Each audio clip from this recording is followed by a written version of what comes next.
Assalamualaikum warahmatullahi wabarakatuh. Perkenalkan, nama saya Arla Safitri dengan NIM 2432000302.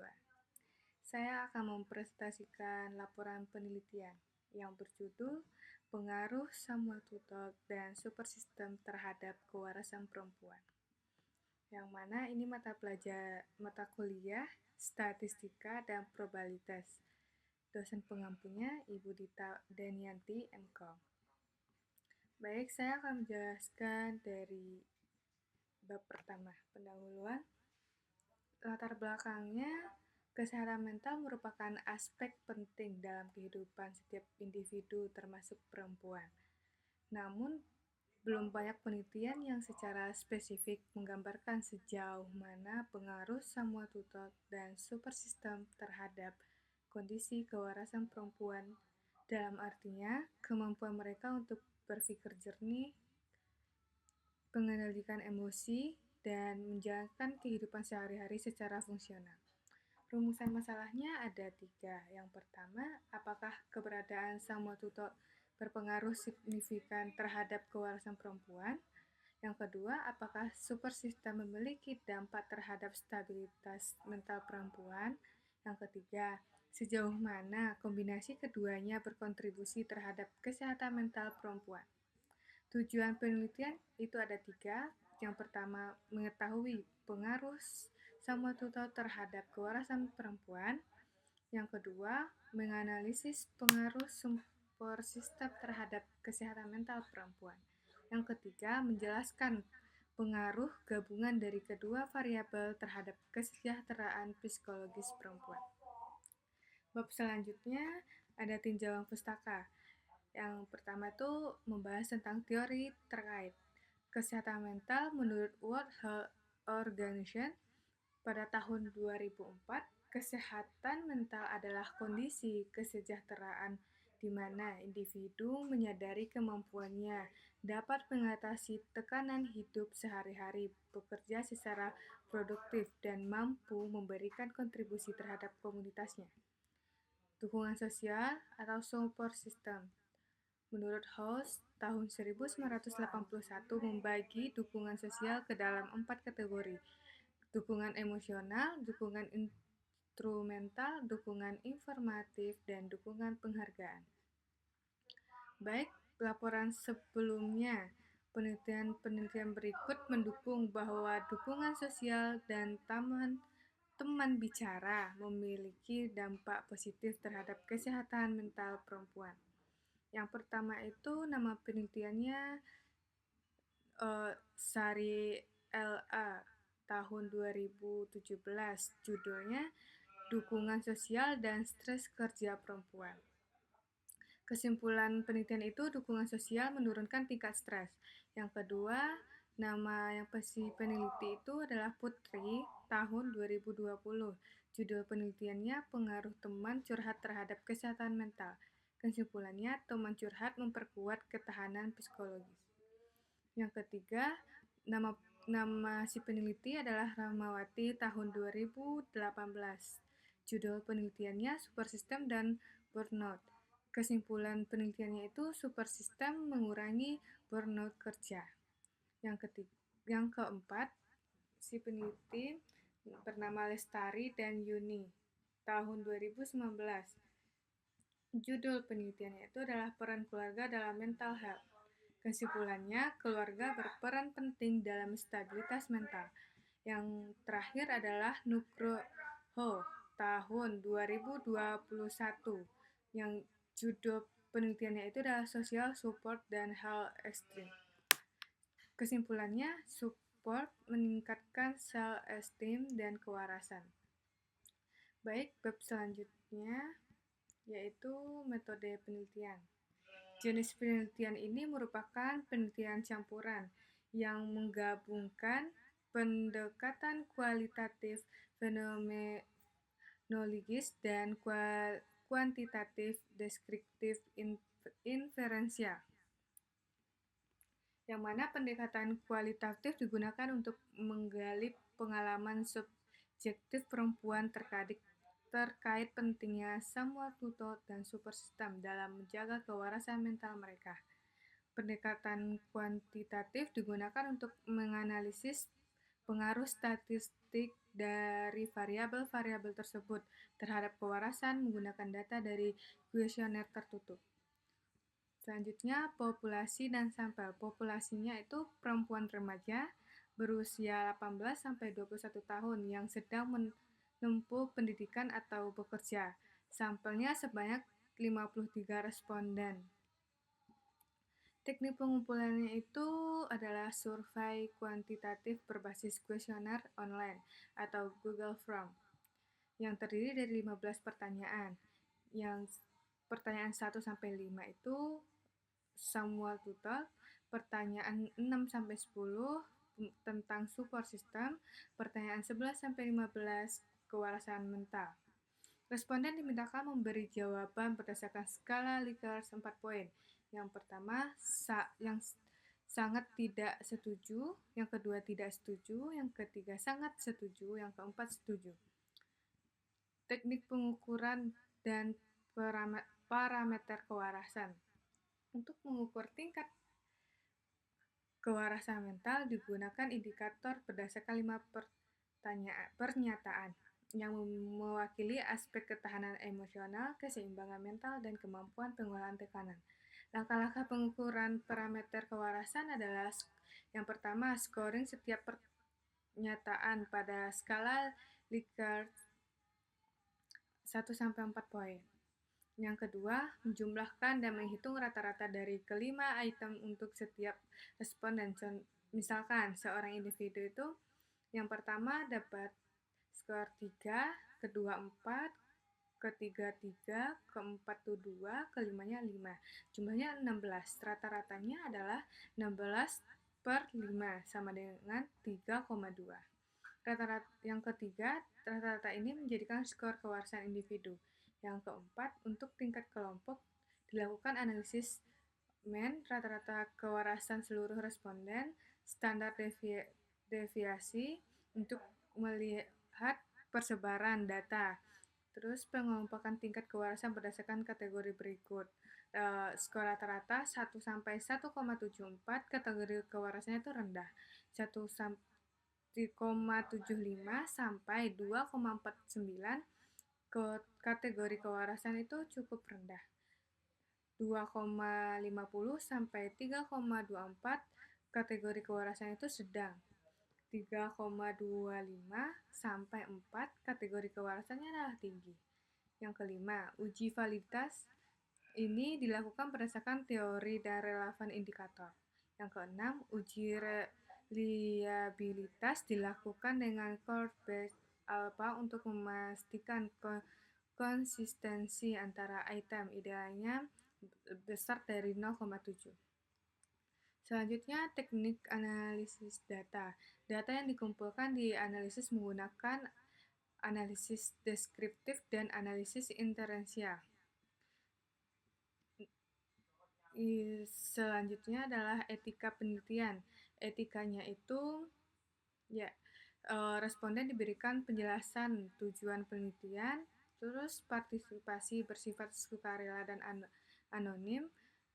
Selanjutnya, data dijaga kerahasiaannya dan hanya digunakan untuk keperluan akademik. Bab selanjutnya itu hasil dan analisis data. Deskripsi responden. Penelitian ini melibatkan sebanyak 53 responden yang merupakan perempuan remaja berusia antara 18 hingga 21 tahun, dengan rata-rata usianya adalah 19 tahun. Memilih responden dilakukan secara pervasive sampling, berdasarkan kriteria tertentu, yaitu perempuan yang pernah mengalami tekanan psikologis dan memiliki pengalaman dengan sistem dukungan sosial atau keberadaan teman bicara. Selanjutnya, deskripsi data. Kuesioner penelitian ini terdiri dari 15 pertanyaan yang dikelompokkan dalam 3 variabel utama. Yang pertama, Samuel Tutu, pertanyaan 1-5. Yang kedua, super system, pertanyaannya 6-10.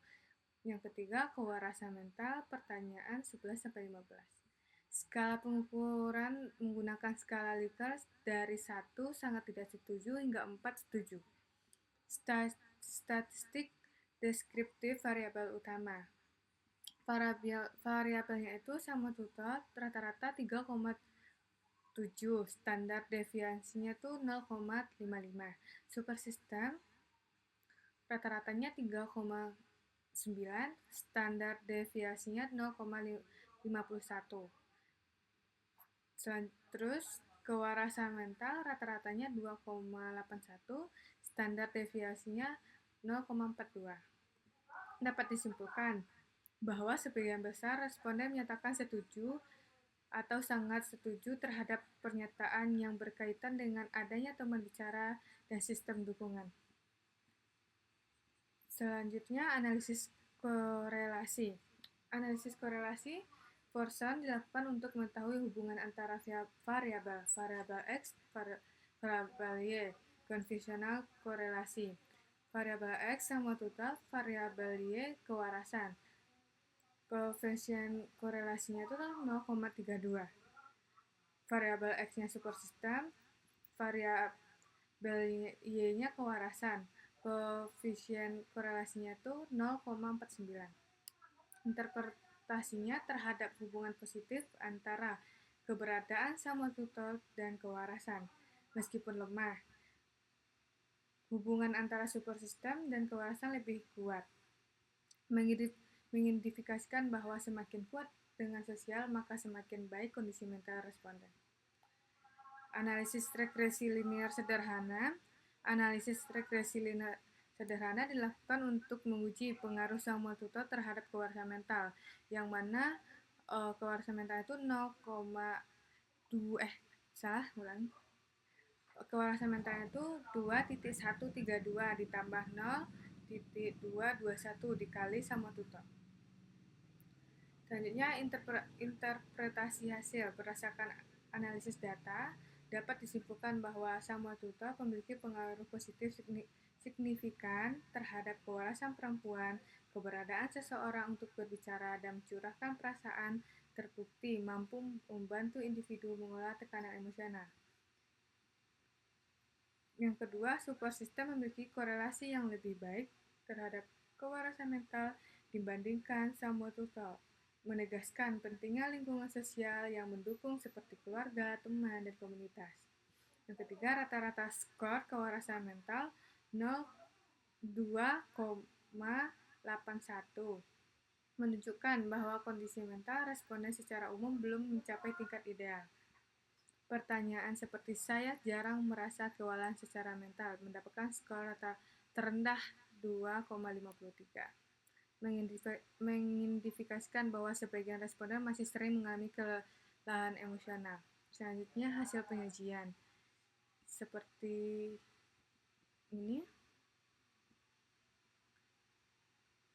Pertanyaan pertama, lebih besarnya setuju. Pertanyaan kedua, sangat setuju. Pertanyaan ketiga itu setuju. Ini.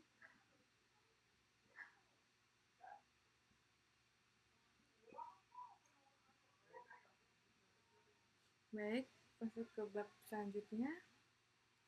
Kesimpulan dan saran. Kesimpulannya, berdasarkan hasil penelitian terhadap 53 responden perempuan remaja, dapat disimpulkan bahwa yang pertama, keberadaan sum total memiliki pengaruh positif dan signifikan terhadap kewarasan mental perempuan, meskipun dalam kategori lemah hingga sedang. Yang kedua, super system menunjukkan korelasi yang lebih kuat dibandingkan sum total terhadap kewarasan mental. Dukungan dari lingkungan sosial seperti keluarga, teman, dan komunitas berperan penting dalam meningkatkan ketahanan emosional dan keseimbangan mental perempuan. Yang ketiga, gabungan keduanya memberikan kontribusi yang berarti terhadap variasi skor kewarasan mental responden. Rata-rata skor kewarasannya 2,81 dari skala 4.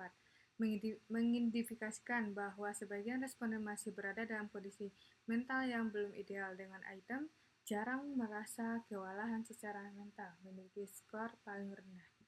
Yang keempat, hasil ini menegaskan pentingnya membangun jaringan sosial dan komunitas interpersonal yang sehat sebagai strategi preventif dan promotif dalam menjaga kesehatan mental, khususnya pada kelompok perempuan remaja. Baik, sarannya itu yang pertama, bagi individu disarankan untuk secara aktif membangun hubungan interpersonal yang sehat dan mencari lingkungan yang mendukung secara emosional. Yang kedua, bagi keluarga dan teman perlu meningkatkan empati, keterbukaan, dan kesediaan untuk menjadi pendengar yang baik sebagai bagian dari sistem dukungan mental perempuan. Yang ketiga, bagi institusi atau komunitas perlu adanya program atau ruang curhat, pendampingan psikologi, dan komunitas berbasis super group yang mudah diakses oleh perempuan dari berbagai latar belakang. Yang keempat, bagi penelitian selanjutnya disarankan untuk memperluas variabel dengan mempertimbangkan aspek usia, status sosial, dan faktor lingkungan lainnya untuk mendapatkan hasil yang lebih mendalam dan representatif. Lampiran dalam pertanyaan ada nama, usia, saya memiliki seorang yang bersedia mendengarkan saya ketika saya sedang tertekan. Pertanyaan kedua, saya merasa lebih tenang setelah berbicara dengan seseorang yang sangat saya percaya. Pertanyaan ketiga, saya mudah mengungkapkan perasaan saya kepada orang tertentu. Selanjutnya, saya merasa tidak sendiri karena saya punya tempat bercerita. Pertanyaan selanjutnya, saya memiliki seseorang yang memahami perasaan saya. Pertanyaan selanjutnya, keluarga saya mendukung saya dalam kondisi apapun. Pertanyaan selanjutnya, saya memiliki teman-teman yang mendukung saya secara emosional. Pertanyaan selanjutnya, saya merasa nyaman berbagi cerita dengan orang terdekat saya. Selanjutnya, saya merasa didukung oleh lingkungan sekitar, kampus, pekerja, atau komunitas. Selanjutnya, ketika saya menghadapi masalah, ada orang yang membantu saya mencari solusi. Selanjutnya, saya merasa cukup kuat menghadapi tekanan hidup sehari-hari. Pertanyaan selanjutnya itu, saya mampu mengendalikan emosi dalam situasi sulit. Pertanyaan selanjutnya itu, saya merasa puas dalam kehidupan saya secara umum. Pertanyaan selanjutnya, saya jarang merasa kewalahan secara mental. Pertanyaan selanjutnya, saya merasa memiliki hidup yang seimbang secara mental dan emosional. Daftar jawabannya itu, yang pertama jawaban singkat, yang kedua itu umur 18, 19, 20, 21. Jawaban dari nomor 3 sampai nomor 17 itu adalah sangat tidak setuju,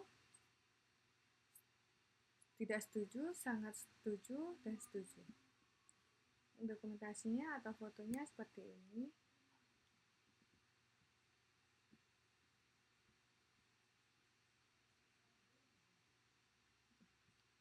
Baik, bab selanjutnya daftar pustaka. Daftar pustakanya ada dari Krawil J.W 2014, ada House J.S tahun 1981, dari Notot Mojo TTS tahun 2012, dari Sugiono tahun 2017, World Health Organization tahun 2004, Putri A tahun 2020,